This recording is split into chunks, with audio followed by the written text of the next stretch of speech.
Friends இன்னைக்கு evening snacks என்ன தெரியுமா செஞ்சுருக்கோம், பால்வாடியில் கொடுப்பாங்களா சின்ன பிள்ளைங்களுக்குலாம் மாவு.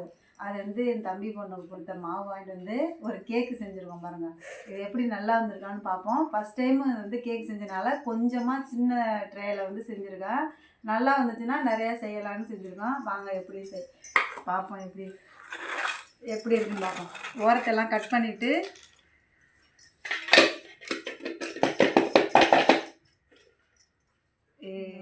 இது கலராக தான் இருக்கும். பால்வாடி மாவு கலராக தான் இருக்கும். அதனால் இப்படி தான் இருக்கும். நம்ம திருப்பி கட் பண்ணி எப்படி இருக்குன்னு பார்ப்போம். பஞ்சு மாதிரி இருக்கா அப்படி இருக்குன்னு பார்ப்போம். நல்லா தான் இருக்குது. கார்மது இருக்குது. இங்கே பாருங்கள் எவ்வளோ சாஃப்டாக இருக்குன்னு. பால்வாடி மாவு தான், நல்லா சாஃப்டாக இருக்குது. சத்து சின்ன பிள்ளைங்களுக்கெல்லாம் செஞ்சு கொடுக்கலாம். ஈவினிங் ஸ்நாக்ஸ் இப்போ மதுக்கும் அரிக்கும் நான் செஞ்சு கொடுத்துருக்கேன்.